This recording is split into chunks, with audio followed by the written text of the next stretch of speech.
Cette vidéo vous est présentée par Oli.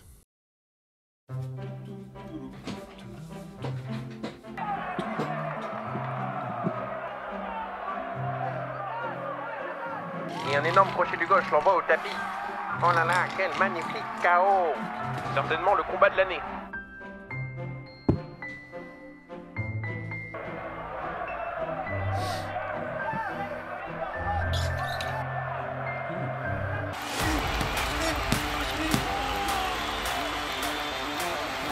Allez, je me fais un petit replay de Hagler contre Ernst. Vous vous êtes certainement reconnu dans ce magnifique jeu d'acteur. C'est dur, que c'est dur de tenir toute une Fight Night. Alors laissez-moi vous parler de Oli, la révolution des boissons énergisantes et des iced tea. Là où les boissons énergisantes classiques contiennent 27,5 g de sucre par canette, soit 5,5 morceaux, Oli c'est sans sucre. Pas de taurine non plus, arôme et colorant naturel, Oli c'est plus sain que toutes vos autres boissons énergisantes. Et pour tester les dizaines de goûts que Oli offre dans les 3 gammes énergie, iced tea et hydratation, vous pouvez commander dès maintenant les packs dégustation.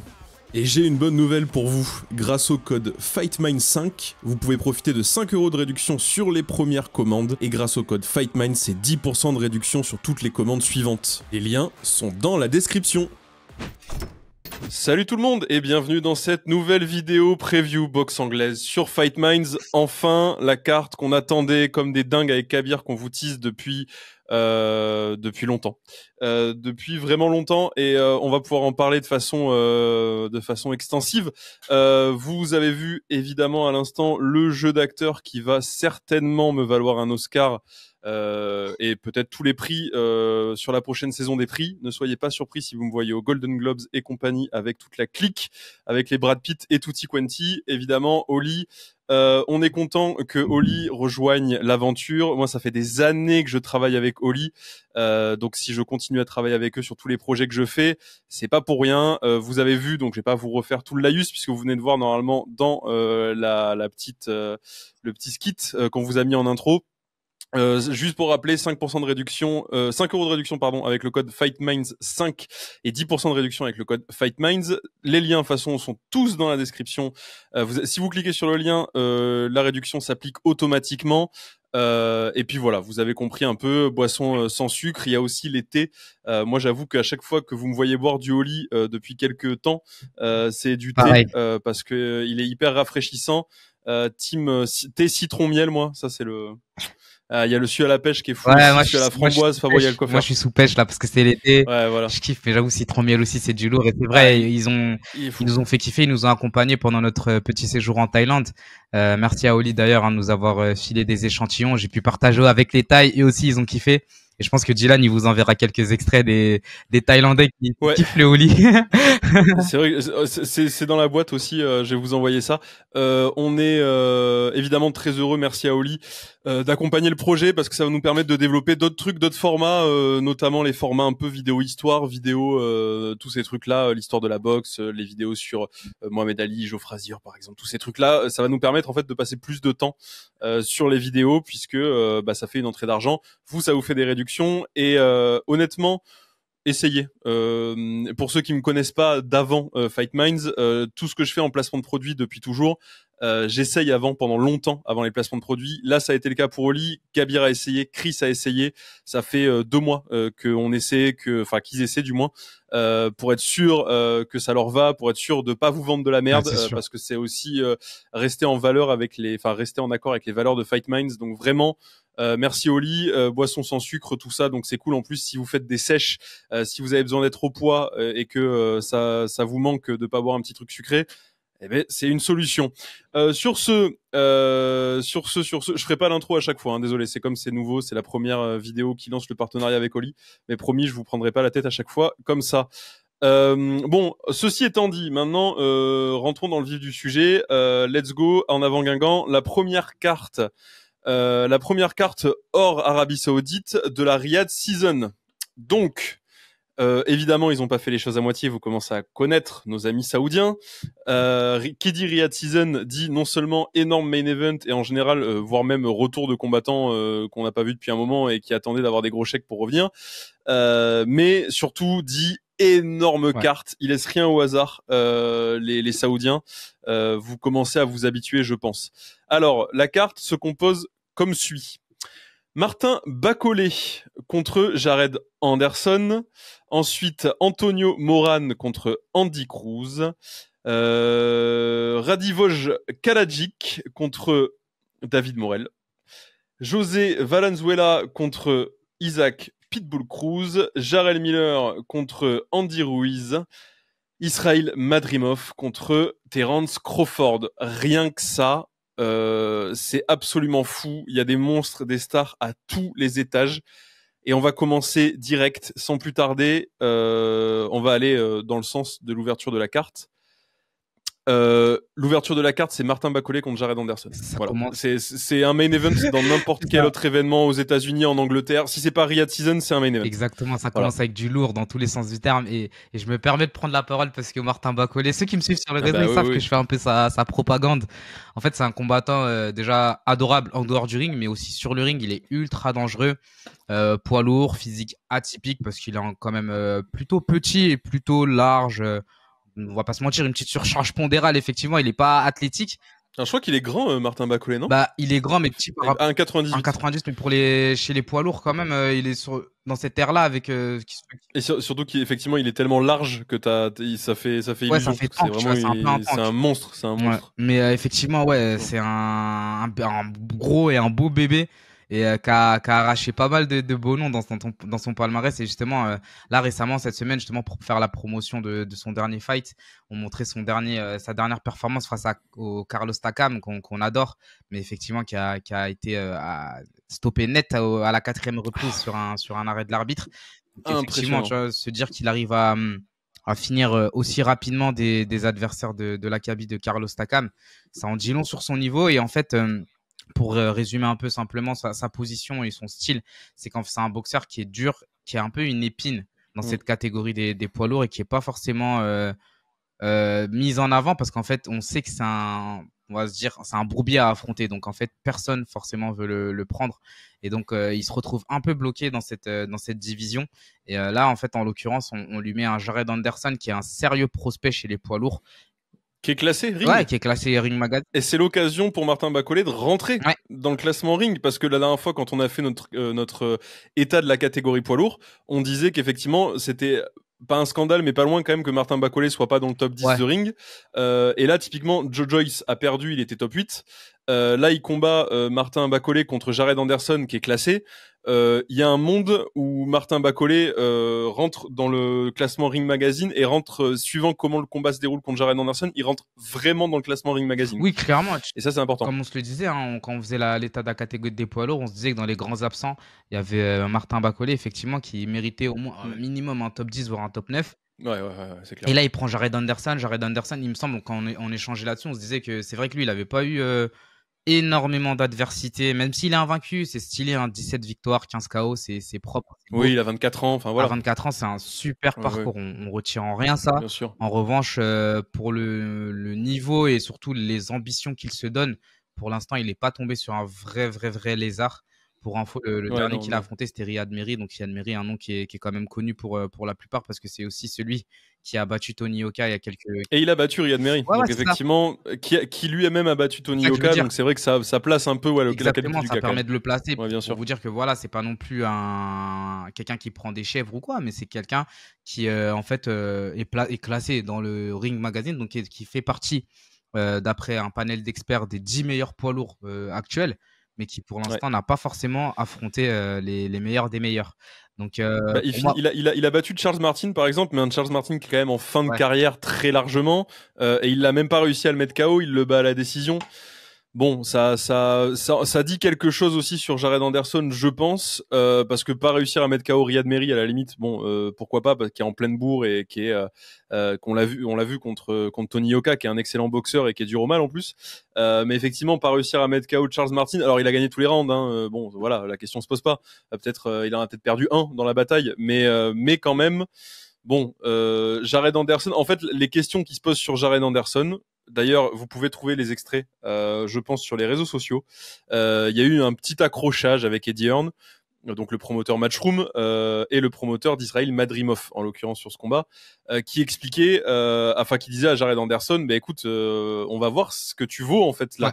Et parce que Jared Anderson disait ouais, tu dis de la merde sur moi, enfin tu balances dans mon dos, je sais pas quoi. Et Eddie Hearn disait non, mais c'est juste que pour l'instant, ok, t'es bon, mais comment tu veux qu'on sache, t'as personne affronté, voilà, t'as rien prouvé, t'as affronté personne, t'as personne affronté. Le mec se transforme en Yoda. Là, si tu bats Martin Bacolé, on va avoir des réponses. Et effectivement, on va avoir de sacrées réponses parce qu'encore une fois, Martin Bacolé, il est pas dans le top 10 de la KT. Par contre, Martin Bacolé, c'est un prétendant ultra sérieux pour le coup, et c'est un mec qui pourrait être un bourbier pour tout le monde, comme dit Kabir, et surtout qui a des capacités qui lui sont propres, qui a une boxe qui lui est propre et qui est du coup dangereux pour tout le monde parce qu'il dévie jamais de son plan. Et je sais pas si vous vous rappelez du combat contre Tony Yoka, il met down Tony Yoka premier round. C'est-à-dire que Tony Yoka premier round, il s'est dit qu'est-ce qui se passe ? C'est quoi ce mec qui tape, qui a des briques dans les gants en fait. C'est ça. Et Bacolé, c'est monstrueux, c'est un monstre en fait. Vraiment, physiquement, c'est autre chose. C'est vraiment autre chose. C'est là on voit que c'est les poids lourds et c'est pour ça qu'ils ont leur tir à notre cœur. C'est parce qu'en fait, il y a des monstres, c'est un monstre physique, mais qui a quand même une certaine intelligence et qui a été capable au fil de sa carrière de mettre en avant ses qualités, de gommer ses défauts et de toujours perfectionner son style. Et je trouve que là, il est vraiment à son pic et il a 32 ans, prime pour les lourds, ça. Hein. Tu vois, ça aussi, là, il arrive à son prime pour les lourds. Jared Anderson, il est encore jeune. En fait, c'est un combat qui va répondre à beaucoup de questions. Si on doit se mouiller, moi, je vais dire Martin Bacolé quand même. Ouais. C'est difficile, en fait, c'est difficile de voir Jared Anderson sortir vainqueur de ça. Bacolé, il est assez actif, somme toute. Il a boxé quand même 2 fois en 2023. Après 2020, 2021, 2022, c'était pas trop ça. Il boxait 1 fois par an. Là, il a boxé 2 fois en 2023. Son dernier combat, c'est en octobre. Donc, ça va. C'était à Riyad, d'ailleurs, contre Takam, hein, effectivement. Ouais. Donc, ça avait bien plu aux Saoudiens. Donc, Bacolé a une place aussi à se faire à Riyad, dans la Riyad Season. Vous savez qu'il y a des enjeux sportifs mais des enjeux financiers quand on combat aussi sur des cartes Riyad Season. Donc il y a de quoi être motivé. Pareil pour Jared Anderson qui sort, alors qui sort pas des États-Unis puisque la carte est aux États-Unis, mais qui sort du circuit traditionnel américain pour la première fois en allant en boxant pour la Riyad Season. Voilà. Donc on va avoir beaucoup de réponses. Encore une fois, je dirais Bacolé, pas forcément par KO. En fait, on va voir si Anderson est capable de outbox, de dominer, de surclasser d'un point de vue technique Bacolé, ce dont je doute parce qu'encore une fois Bacolé est très technique contrairement à ce qu'on pourrait imaginer. Il a de la bouteille, il a le vice, il a ce qu'on parlait sur Shizora. C'est aussi pour ça qu'il est évité, c'est parce qu'il a tourné en sparring avec pas mal de gros poids lourds, enfin des meilleurs. Et c'est qu'en fait, il a en fait, peut-être que le grand public, peut-être que certaines personnes connaissaient pas forcément ce nom, mais dans le milieu des professionnels de boxe, quand on cherche un gars dur, très connu. On dit il faut appeler Martin. Et en fait, et puis il fait tous les camps d'entraînement effectivement avec tous les champions du monde poids lourd. Et il a tourné avec Joshua, avec Usyk, avec Fury. Effectivement, il est appelé par tout le monde parce que c'est une des meilleures préparations possibles aujourd'hui. C'est le meilleur sparring partner. Et comme justement là, ça va peut-être changer avec ce combat. Mais comme il a du mal à trouver des adversaires, qu'il a du mal à faire des combats, du coup a du mal à gagner de l'oseille. Et puis c'est pas un nom qui se vend beaucoup, Martin Bacolé. Du coup, il fait des sparring pour gagner sa vie. Hein. C'est pas plus compliqué que ça. Et lui qui s'entraîne au fin fond de l'Écosse dans un bled complètement paumé au milieu des Highlands. Bravo Monsieur Bacolé enfin c'est un mec qui se bat pour vivre véritablement. Oui. C'est-à-dire il fait pas juste des camps d'entraînement, des gros combats et tout. Il est dans les sparring de tout le monde. Enfin vraiment, et moi c'est pareil, c'est quand même un combattant que j'adore. Jared Anderson, j'ai rien contre lui. J'ai un petit sentiment de surcotage. Ouais, on va voir. Est-ce que ce week-end me donne tort ou raison? On va vite le voir. C'est ça. Parce qu'encore une fois, Bacolé, c'est l'épreuve du feu. Si tu passes Bacolé, t'es très crédible. Exactement. Et en fait, si tu perds Bacolé, t'es pas mauvais pour autant. Oui. S'il perd contre lui, c'est tout à son honneur. On rappellera son âge, on rappellera son entre guillemets manque d'expérience, en tout cas chez les poids lourds. Il y a aucun souci sur ça. Mais c'est vrai que les réserves qui sont un peu face à lui, justement oui. Son classement ring, voilà quoi. Bon, il n'est pas discutable, il a du sens. Non. Mais c'est qu'il y a d'autres gens comme justement Martin qui méritent aussi leur place. Et ce soir, ça, je suis tellement pressé. Ce week-end, on aura clairement, on verra qui fait partie du haut du panier des poids lourds. Sachant que, comme on le disait, Là, on est dans une super période pour les poids lourds, mais là, on arrive sur un point un peu pivot parce que il y a des départs en retraite, il y en a qui vont s'affronter pour la dernière fois. Ouais. Donc le très haut là, le top 5, il va un petit peu bouger et t'as des jeunes loups qui arrivent, même si Dubois, bon. On va avoir une réponse avec Dubois. Voilà, aussi. tu vois, on a eu la réponse contre Argovic. Il y a Dubois Kabayel. est plus sérieux quand même. Encore une fois, on vous redirige vers la vidéo sur les poids lourds, mais comme on vous dit, c'est un gros globi-boulga d'excellents combattants de différentes générations, de différents styles. Et ces deux-là, ils ont besoin de faire leur trou dans cette catégorie-là. Et samedi, ça va être déterminant pour eux. Donc, vraiment, loupez pas ce combat. Et c'est mon chouchou aussi, Bacolé, parce qu'au-delà de son style, c'est vraiment un combattant qui a le mérite, qui a un parcours qui fait que ce serait top de le voir affronter les meilleurs. Et c'est pas l'envie qui manque. Hein. Il le dit à chaque fois. Ah non, lui, c'est pas l'envie qui manque. Lui, il prend n'importe qui. De toute façon, il les a tous pris en sparring déjà, donc il en a plus peur. Mais et puis bon, début de carte, hein, je rappelle. Hein. D'ailleurs, sur DAZN Pay-Per-View, lien dans la description. Bah ouais, comme DAZN en plus. Vous connaissez, un mois offert si vous prenez le Pay-Per-View, donc ce sera l'occasion de vous faire des petits kiffs. Parce que DAZN, il y a des trucs tous les week-ends. On passe au deuxième combat de la carte principale. Antonio Moran contre Andy Cruz. Andy Cruz, vous le connaissez peut-être pas. Si vous le connaissez pas et que vous voyez juste son palmarès chez les pros, vous allez vous dire qu'est-ce qu'il fout là sur une carte principale d'un tel acabit. Andy Cruz, c'est 3 combats, 3 victoires, 0 défaite, 1 KO, une victoire par KO. Sauf que Andy Cruz, c'est un monstre, c'est une légende de la boxe amateur, c'est 135 victoires en amateur, c'est une légende. Il est pas aussi fort que Sofiane Oumia, puisque Sofiane Oumia l'a battu. Bam, allez, je l'ai placé, ça dégage. Donc c'est une légende et vivement qu'il arrive à la ceinture pour que Sofiane ait une ceinture facile. Allez, bam, ça repart. Attends que les JO soient finis et que Sofiane se lance à fond, la propagande va être infecte. Je suis désolé. J'attends que ça. Hein. Surtout que ça va être, c'est le français qui peut aller tous les chercher, là, les ricains, les cubains et tout, et ça cocorico un peu, tu vois. Du coup, Andy Cruz, c'est une légende de la boxe amateur qui vient juste de commencer sa carrière professionnelle puisqu'il a commencé en juillet 2023. Donc vous voyez, c'est son 4e combat depuis juillet 2023. Donc 4e combat en un an. Donc on est sur un début de carrière. C'est toujours comme ça sur les débuts de carrière. Vous commencez à connaître. C'est après, quand il y a moins d'opposition, on va dire, relativement facile à trouver, que ça devient très compliqué quand c'est la politique se mêle. Au début de la carrière, il n'y a pas de politique, faut juste prendre de l'expérience et il n'y a pas d'histoire de ceinture, de machin, de trucs. L'idée avec Andy Cruz, vu qu'il a quand même 28 ans, donc il est pas, il arrive dans son prime, mais il est pas tout jeune non plus. L'idée, c'est de l'amener le plus vite possible vers une ceinture, vers le haut niveau, en sachant qu'il est chez les légers, qui est une catégorie extrêmement bouchée. On vous l'a raconté des dizaines de fois et on vous renvoie à la vidéo sur la tier list des catégories. Andy Cruz, c'est très solide, évidemment. C'est monstrueux. C'est un esthète. Lui aussi fait partie de ces extraterrestres de la boxe dont on vous parlait par rapport aux amateurs d'élite, en fait, qui arrivent chez les pros et qui sont vus comme des futurs champions du monde. Ça peut aller très vite pour Andy Cruz. Je vanne par rapport à Sofiane. Ça peut aller très très vite pour Andy Cruz d'une ceinture de champion du monde. Dans une catégorie qui est bouchée, il va peut-être faire beaucoup de bien. Ouais. D'ailleurs, Shakur peut-être contre Zepeda. Combat très compliqué pour Shakur, mais on vous en parlera une autre fois. Donc dans cette catégorie où tout est bordélique, où personne veut s'affronter et tout, un mec comme Andy Cruz, il va arriver, il a 28 piges, il a déjà tout prouvé en amateur, il va pas perdre de temps.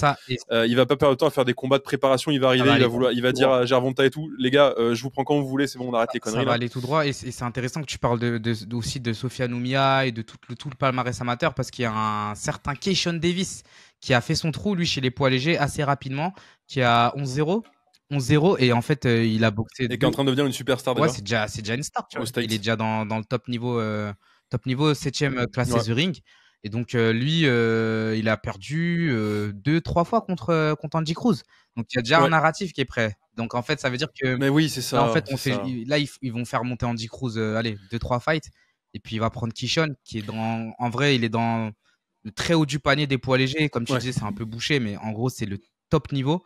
Et lui aussi il monte et ils vont s'affronter à un moment, je pense, c'est quasi sûr. Et puis derrière, en fait, c'est là où il va pouvoir confirmer et tenter d'avoir les gros noms, quoi.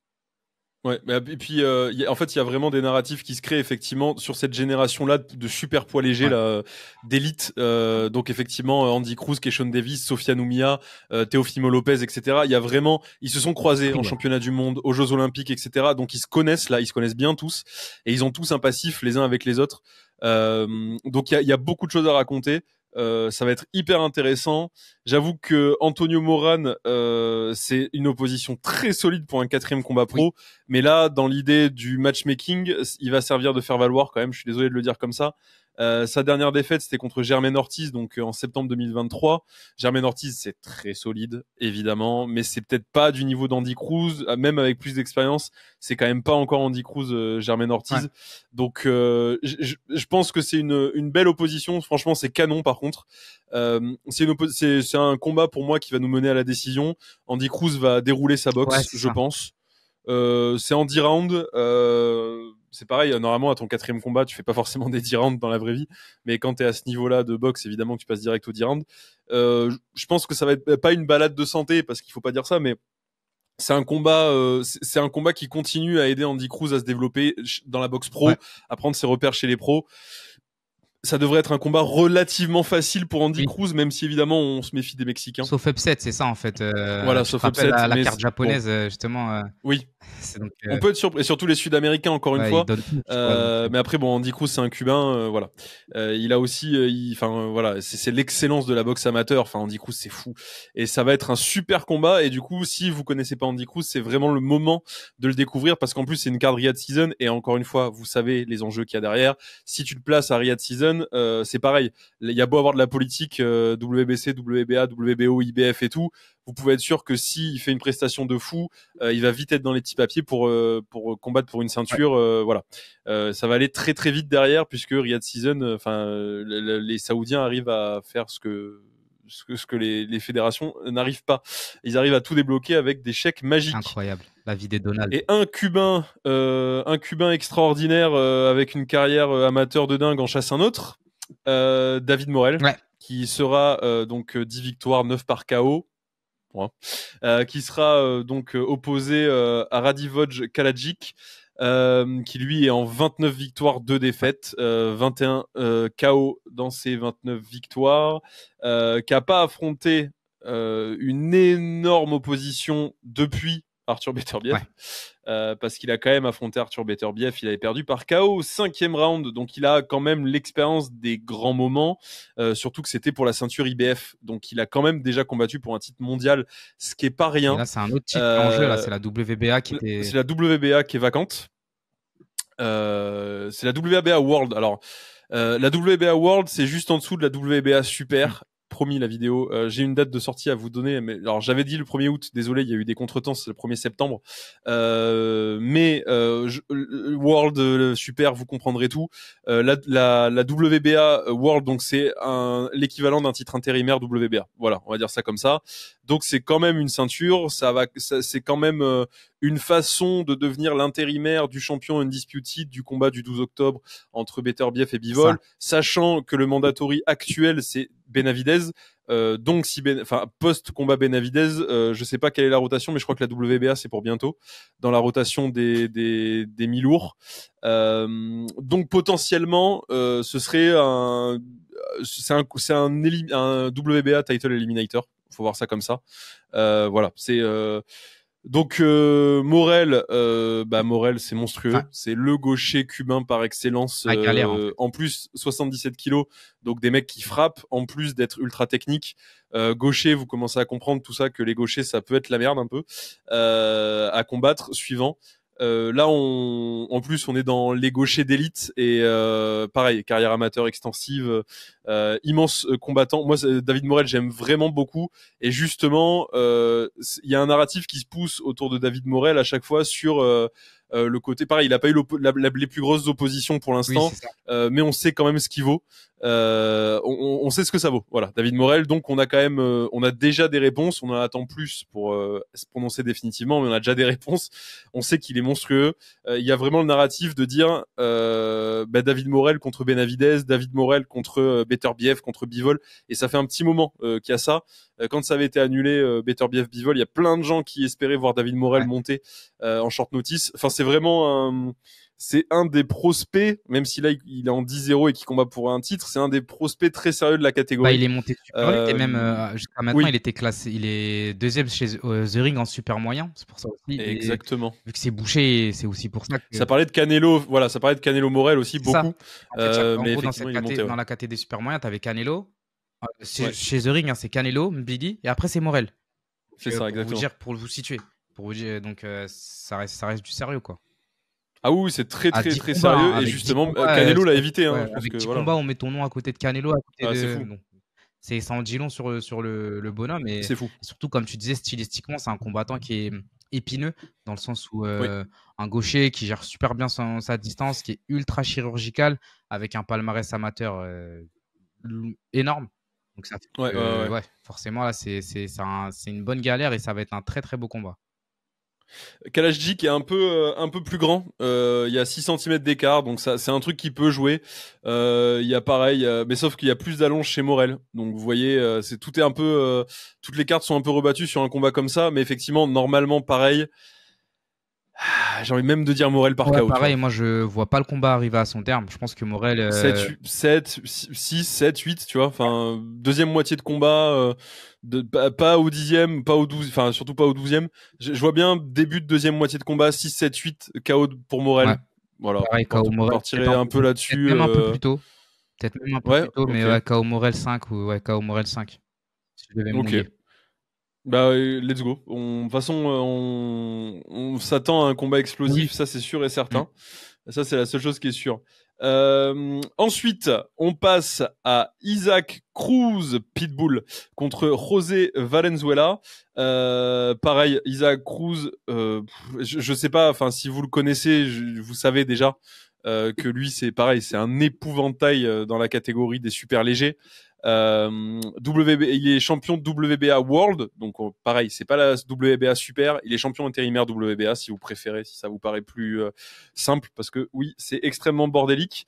Ça fait un petit moment en plus qu'il est dans des combats. Il avait eu la WBC Silver, WBA World Light, WBA Intercontinental. En fait, ça fait 1, 2, 3, 4, 5, 6, 7 combats qu'il est en 12 rounds et qu'il est dans des combats pour des titres majeurs ou mineurs. Ouais, sachant qu'il a eu des beaux. Justement, il a perdu contre Gervonta, mais il a fait la guerre avec lui.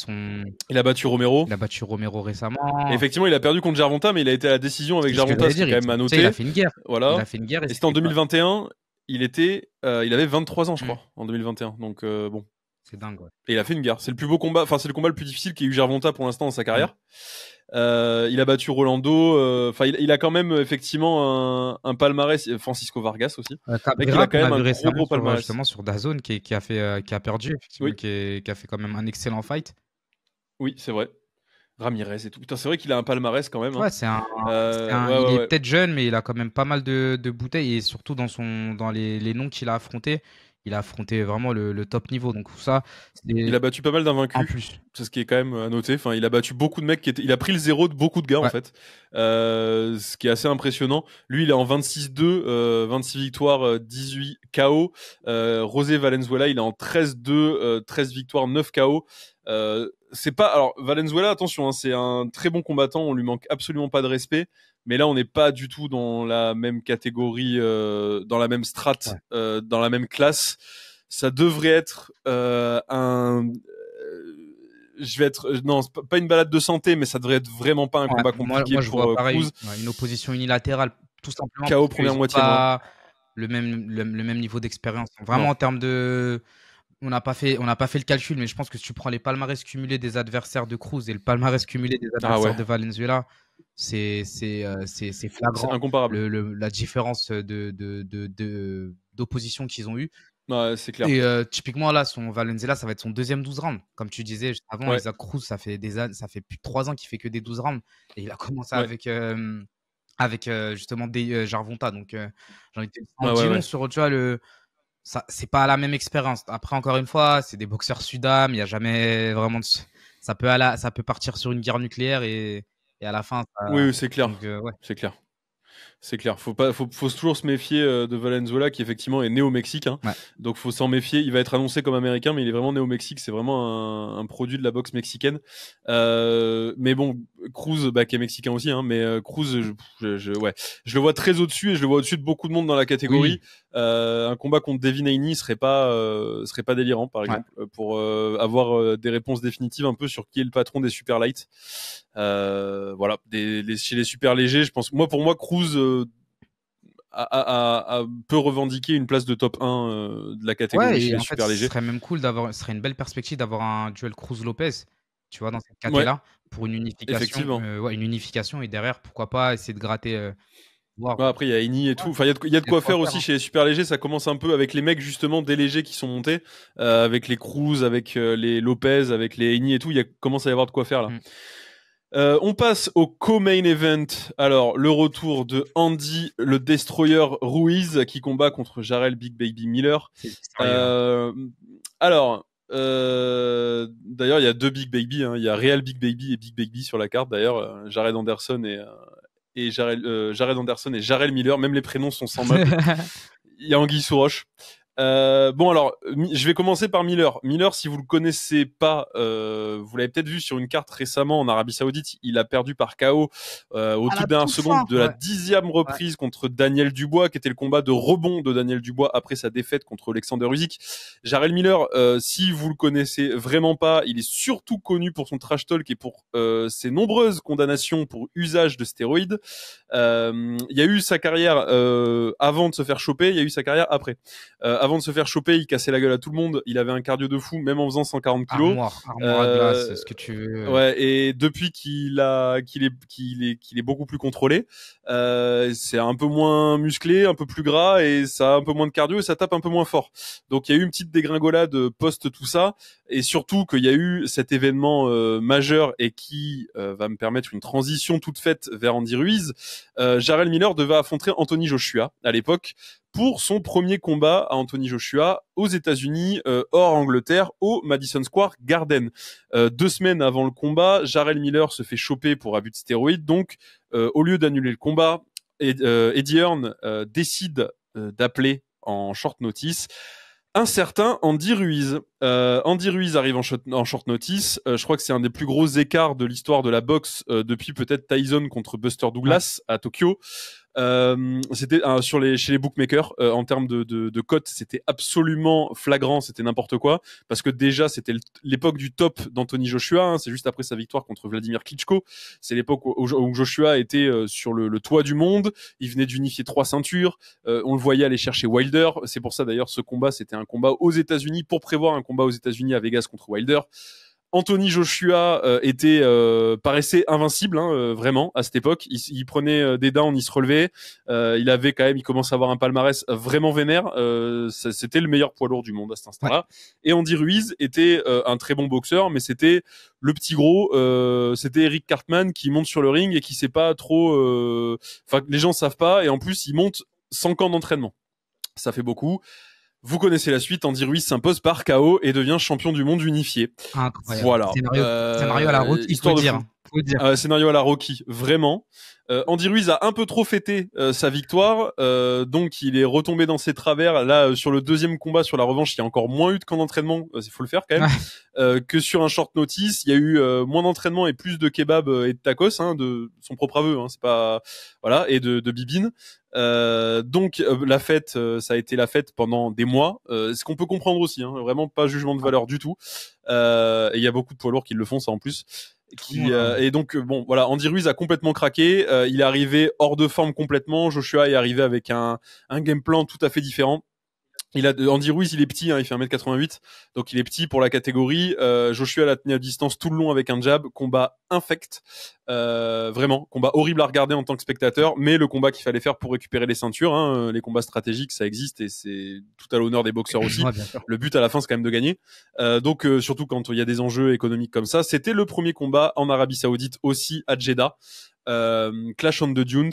Donc il y a vraiment beaucoup de choses à raconter. Enfin, vous voyez, tout se recoupe en fait autour de ça. L'Arabie Saoudite, Jarrell Miller, Andy Ruiz. C'est pour ça qu'il fallait absolument que je vous évoque ces différentes anecdotes. Jarrell Miller, lui, depuis, c'est un peu la merde. Et Andy Ruiz, lui, depuis, il a décidé d'arrêter de boxer apparemment. C'est ça, il a pas boxé puisque depuis 2019, 3 fois il a boxé surtout 2019. Que ça fait 2 ans qu'il a pas boxé. Et en fait, après, c'est ça, septembre 2022. C'est souvent ça, on en parle souvent quand t'as des boxeurs qui, entre guillemets, rouillent, surtout chez les poids lourds. Surtout quand on connaît le passif d'Andy Ruiz qui l'a dit, de son aveu, voilà, il est retombé dans ses travers. Et d'ailleurs, c'est vrai que tu m'avais envoyé une vidéo en privé que j'ai pu voir J'ai pu l'interview sur DAZN off the cuff. Exactement. Très intéressant. On dirige vers DAZN toujours. Voilà, il y a une interview en vrai. Les interviews sont vraiment. Il y a vraiment une interview de Jared Miller aussi. C'est totalement subjectif là en l'occurrence, mais il y a une interview qui est dingue sur d'Andy Ruiz où il explique un peu justement sa traversée du désert. C'est littéralement après son combat en Arabie Saoudite. Et en fait, finalement, on se rend compte que c'est un peu sur le chemin de la rédemption. On va être honnête, à ce jour, c'est même pas forcément un combattant qui est dans la course pour les titres des poids lourds, mais c'est un combattant que tout le monde apprécie, regarder parce que il fait du spectacle, parce qu'il a un style qui est vraiment... un très bon boxeur. Ouais, c'est un très très beau boxeur et au-delà de ça, une histoire belle quand même. Et même, c'est toujours cool de voir l'underdog revenir d'entre les morts et essayer de gratter son bout et gratter un peu la victoire. Donc là, il se retrouve face à un adversaire. C'est un beau narratif parce que t'as un peu le mec cool que tout le monde kiffe, qu'on voit pas depuis un moment et dont on sait qu'il a eu pas mal de travers, qui tombe contre le méchant de l'histoire, celui qu'on veut voir perdre, et surtout dans la catégorie des poids lourds, dans tout ce contexte-là, avec tout ce qui se passe, tout ce qui s'est passé cette année, ces 2 dernières années. Globalement, c'est un très très beau combat qui va arriver. Grosse inconnue, forcément, c'est un peu Andy Ruiz, son style, mais en vrai, on est plutôt rassuré quand on voit son état de forme et sa préparation. J'ai suivi d'assez de près parce que justement, j'étais très inquiet. Tandis que Jared Miller, lui, à l'inverse, comme tu le disais, avec toute sa vie d'abus, notamment de produits, toute sa triche, tous ses produits de triche. Lui, je suis beaucoup moins sûr sur la caisse qu'il aura, et je pense vraiment j'espère en tout cas qu'Andy Ruiz va faire une performance, un classique. Et puis Jared Miller, c'est un bluffeur, c'est un trash talker, etc. Et pareil, il a, d'ailleurs, regardez les conférences de presse Joshua Miller, vous allez être surpris. C'est vraiment un gros trash talker.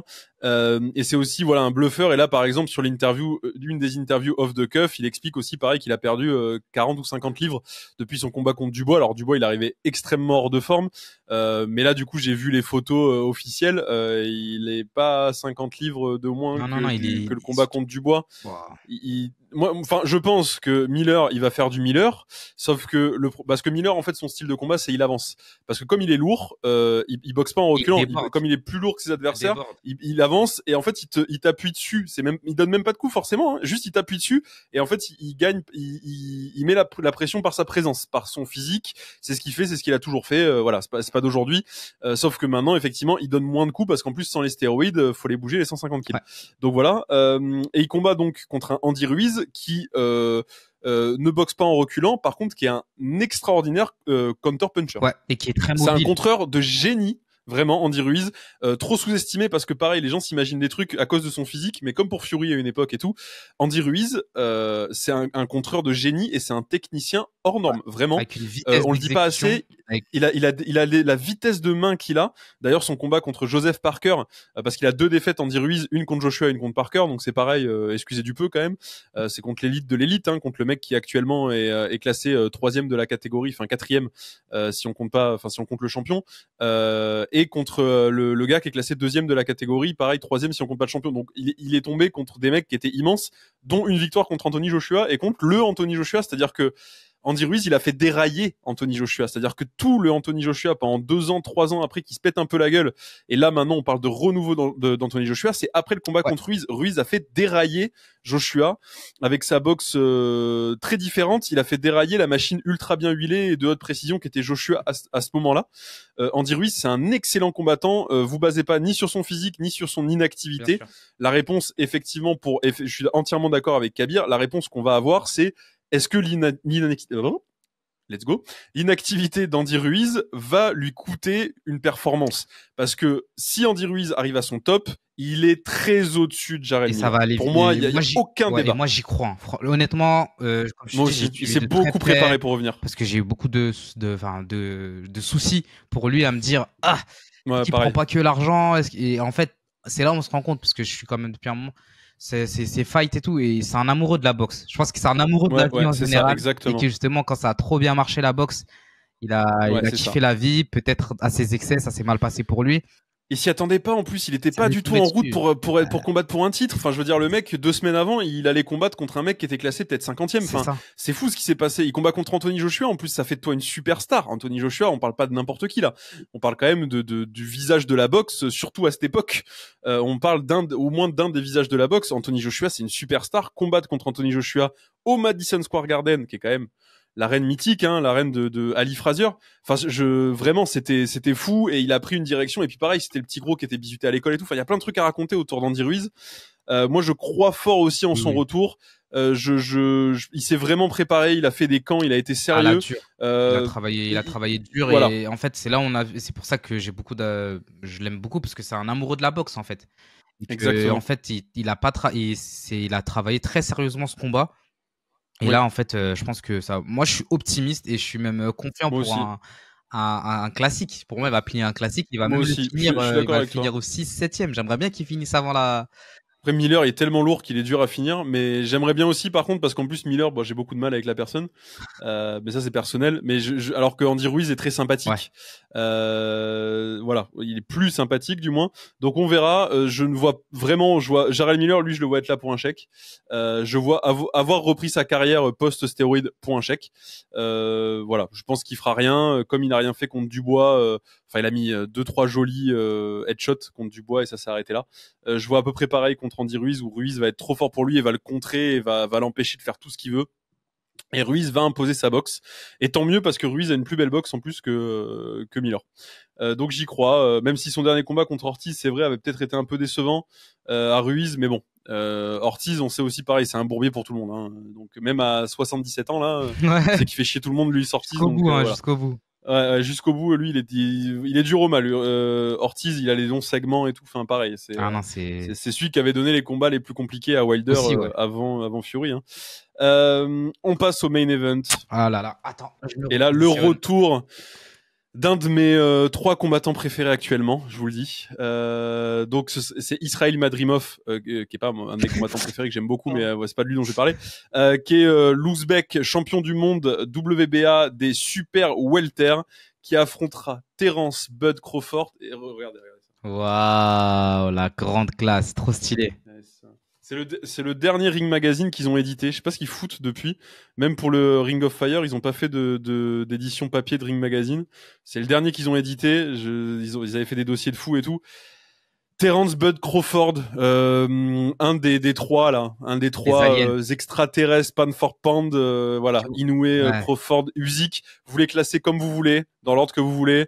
Mais par contre, vous pouvez pas les sortir du top 3. Non, il était une fois dans le Bronx. À un moment, il dit il y a trois boxeurs tous les 10 ans. Bah, c'est ça. C'est là, c'est même tous les. Je sais même pas si c'est tous les 10 ans, parce que là, on est quand même. Ouais. En fait, Crawford, il va souffrir aussi à la fin, quand on fera le plan sur son palmarès et tout, de son inactivité sur ces dernières années. Il souffrira aussi de ça, parce qu'il a pas affronté tous les gens qu'il aurait dû affronter. Mais depuis le combat contre Spence, il y a un peu moins de débat. Il a remis l'église au centre du village, comme on dit. Exactement. Il a mis KO Spence au 9e je l'ai revu il y a 2 jours, le anecdote combat. De fou. Pareil, j'allais à la boxe et je vois une personne qui n'a pas du tout le physique de quelqu'un qui fait de la boxe, donc je pense que c'était quelqu'un, soit un fan, soit vraiment. Et j'étais trop heureux parce que je le voyais regarder le fight Crawford contre Spence. Et tu sais, j'étais dans le train avec mon sac de boxe et je le regardais et je voulais trop lui dire, tu regardes un bête des combats là. Ça c'est bien là, là. Non, quel combat. Quelle performance de Crawford. Et Crawford, surtout, en fait, la deuxième partie de sa carrière, en fait, depuis qu'il est monté en welter, c'est pas compliqué, c'est 8 ou 9 combats depuis qu'il est en welter. En welter, il a commencé en 2010. Il est passé en 2018, donc ça fait 1, 2, 3, 4, 5, 6, 7, 8 fights. C'est son 9e en welter. Voilà, 8 combats en welter, 8 KO.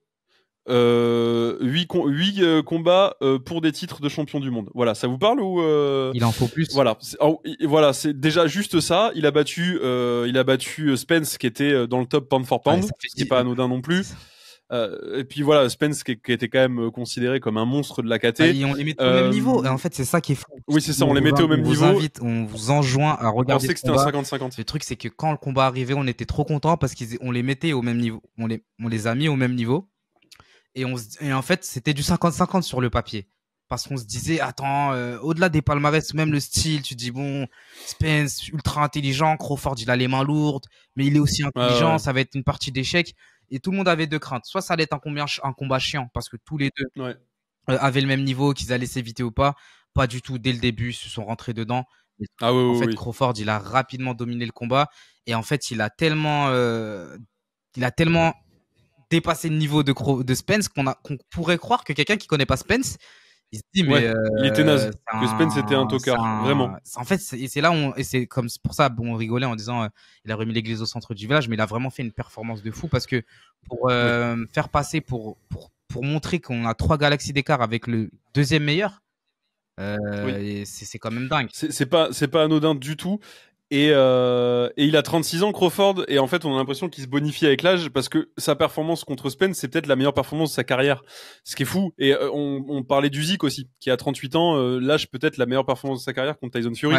Bon, il y a Gassiev, il a fait des très belles performances en cruiser, mais bon, peut-être moins impressionnant parce que différence physique, parce que Tyson Fury, parce que j'allais dire, en fait, l'opposition Gassiev, que du love, excellent combattant, mais bon, Fury, c'est pas anodin. C'est quand même, c'est autre chose quand même. Donc c'est des mecs, t'as l'impression qu'ils s'améliorent, enfin qui comme les bons vins en fait, ils vieillissent bien, ils se bonifient avec l'âge.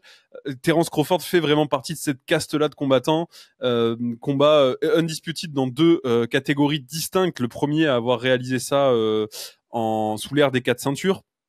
Là, ça va être l'idée aussi en super welter, hein, de devenir le premier undisputed en super welter. Et il est, c'est un switch hitter, donc il combat des 2 côtés, comme Marvin Hagler à l'époque. C'est pas le même style de switch hitter, mais pour moi, c'est un équivalent, c'est-à-dire un mec qui est vraiment aussi fort des 2 côtés. Par exemple, Fury, c'est un switch hitter, mais il est quand même un peu moins fort en gaucher qu'en droitier. Il fait plus ses fights en droitier en plus, tu vois. Voilà, c'est ça. Et quand il est en difficulté, il va passer en droitier, alors que Crawford, comme Hagler à l'époque, peuvent juste changer en fonction de la situation, peuvent changer en plein combo, voilà, c'est vraiment les switch hitters parfaits. Il y a un petit mois, Boots, pareil, tu sais, justement, j'aime bien Boots en termes de switch, en termes de switch hitter, c'est vrai que Boots, Crawford, je les mets dans le même panier. C'est des mecs qui, naturel et défensivement, ils sont ambidextres, je pense. Ils peuvent faire les deux sans réfléchir. Ils peuvent faire les deux et c'est instinctif en plein milieu de combinaison. C'est pas par exemple un peu comme Fury où des fois il sent pas trop le round, il en fait un en gaucher, après il fait un autre en droitier. Lui, c'est pas tout à fait pareil. C'est le Crawford, niveau. Il va doubler d'un côté, puis il va voir que t'es déséquilibré, il va switcher, il va taper fort de l'autre côté. C'est là, c'est monstrueux, vraiment. Il sait tout faire, il sait contrer en défense, il est incroyable, il a un jab hors du commun, il a une précision au jab qui est folle. Il fait des combats avec 60% de précision au jab. Enfin, c'est du jamais vu. Il touche tout le temps, partout, où il veut. Il a un travail au corps qui est magnifique. Il feinte, il rentre comme il veut, où il veut dans la distance. Enfin, vraiment, c'est le boxeur parfait. Et effectivement, moi, je prie pour un combat Crawford-Ennis avant la fin.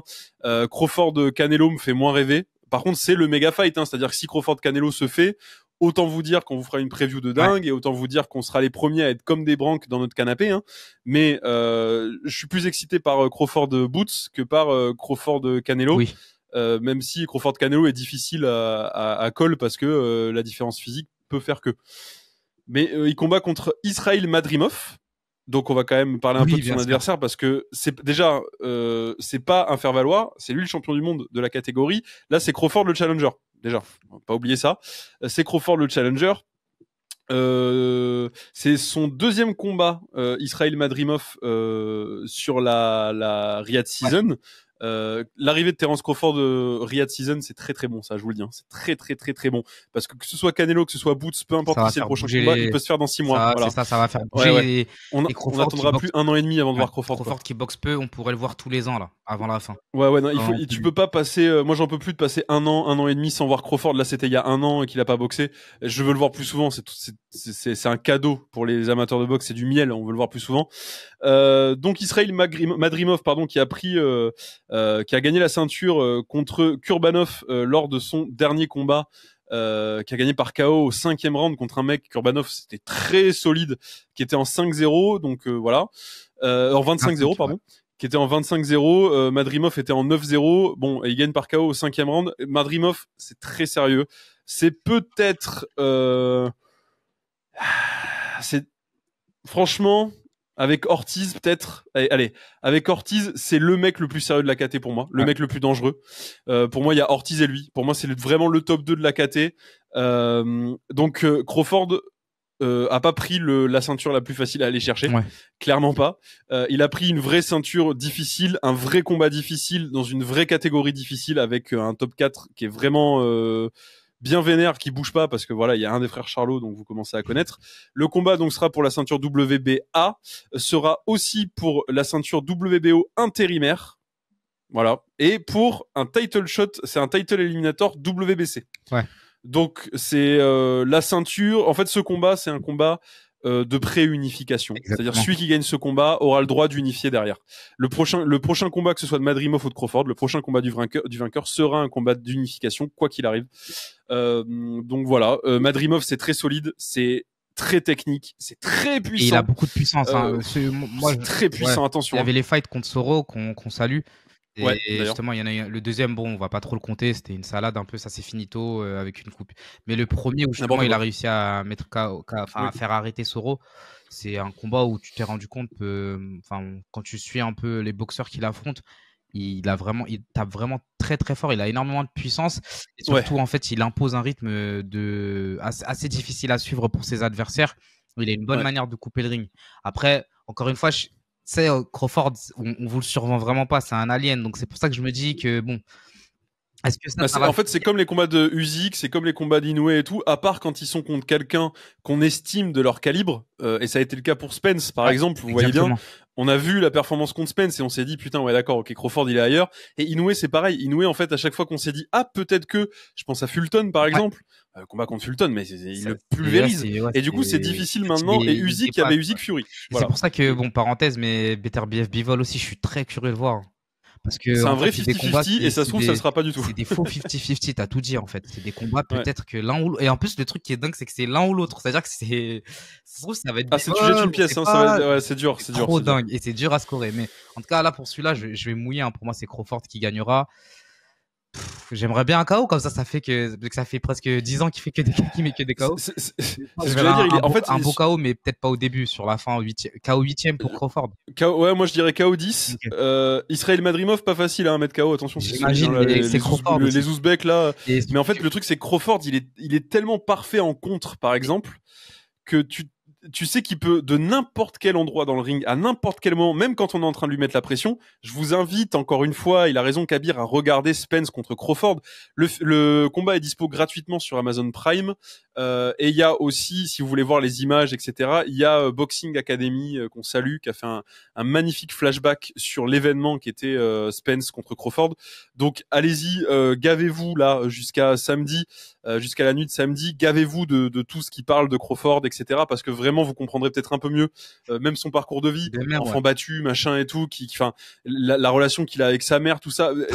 Gavez-vous de Crawford, vraiment. Justement, c'est vrai, allez mater les interviews de DAZN où notamment on voit sa mère qui disait qu'elle payait des gens de son quartier pour aller taper son fils et c'est pour ça qu'il est devenu trop fort en boxe. Ouais, non, c'est pour ça, allez voir, gavez-vous de contenu sur Terence Crawford. En plus, c'est un mec qui a un charisme de fou, il est mutique, il est pas dans le trash talk non plus. Enfin, on se rappelle tout le build-up autour de Spence contre Crawford, c'était magnifique, que du respect entre deux immenses champions qui parlent bas à demi-mot. Ouais.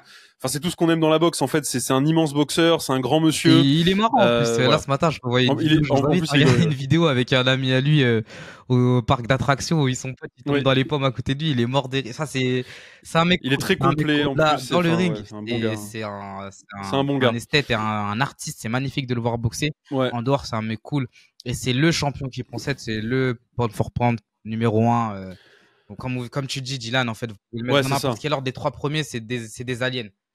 Oui, voilà, il y a pas de mauvais classement dans les 3 premiers. Ouais, c'est l'histoire qui mettra un nom au-dessus d'autres, on verra d'autres. Exactement. Mais dans le podium, il y a pas de mauvais en fait, il y a un podium et après il y a pas de mauvais ordre dans le podium, c'est les 3 boss. Voilà. Je sais que certains je pense qu'Arbiné mettrait Inoue en premier par exemple. Ouais, voilà, par exemple. Et moi je mets Usyk. Moi je mets Usyk parce que justement le jump qu'il a fait est le jump le plus difficile de la boxe en termes, et vu qu'on parle de pound for pound, pour moi c'est ce que ça veut dire pound for pound, mais il n'empêche que effectivement, en fait, je mettrais Crawford et Usyk. Moi, je les mettrais devant Inoue parce que pour moi, Inoue a pas encore eu l'adversité que eux ont eu. Et voilà, c'est juste ça.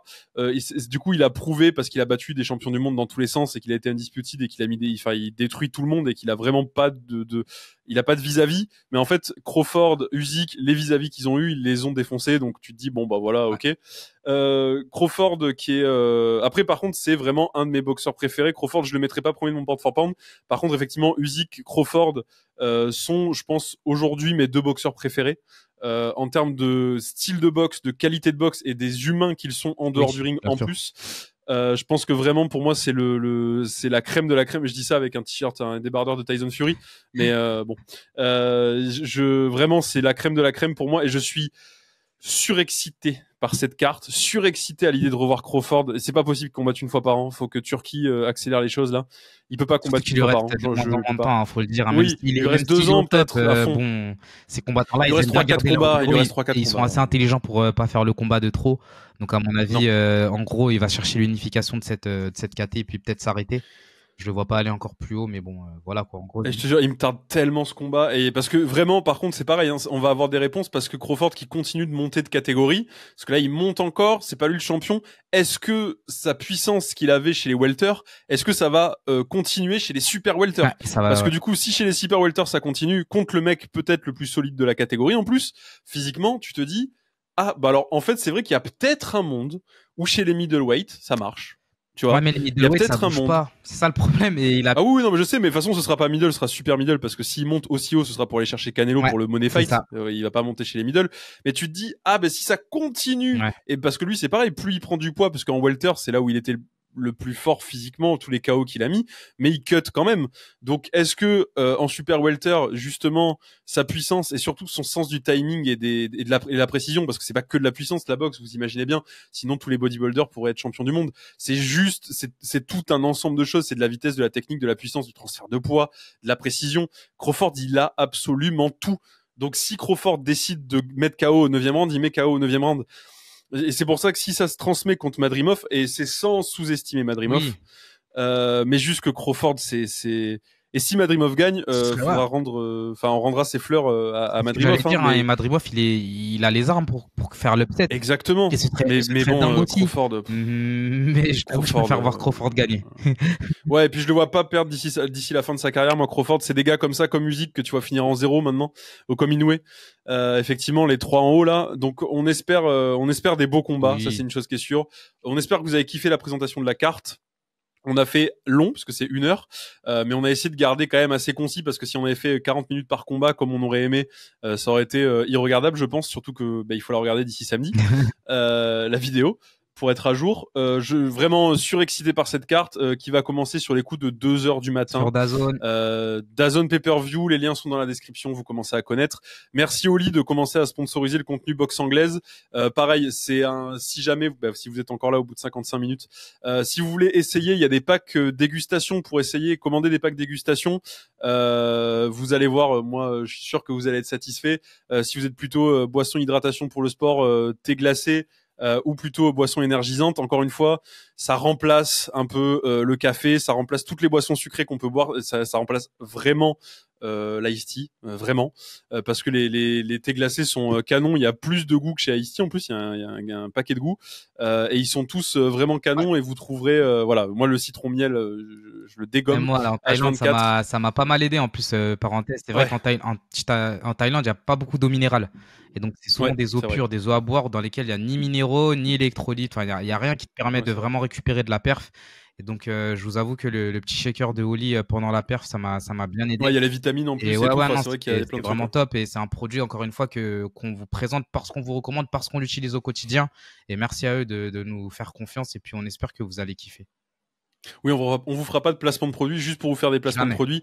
L'idée, c'est de tester les produits avant, d'être sûr de ce qu'on vous vend. Moi, encore une fois, ça fait 2 ans et demi que je travaille avec Oli sur tous mes projets, donc ça fait 2 ans et demi que je teste Oli. Je les ai amenés, j'ai bu du Oli au pôle Nord, j'ai bu du Oli en haut des volcans. Enfin voilà, ça fait 2 ans et demi que ça me suit partout pour toutes mes expéditions, pour tous mes projets sur Twitch.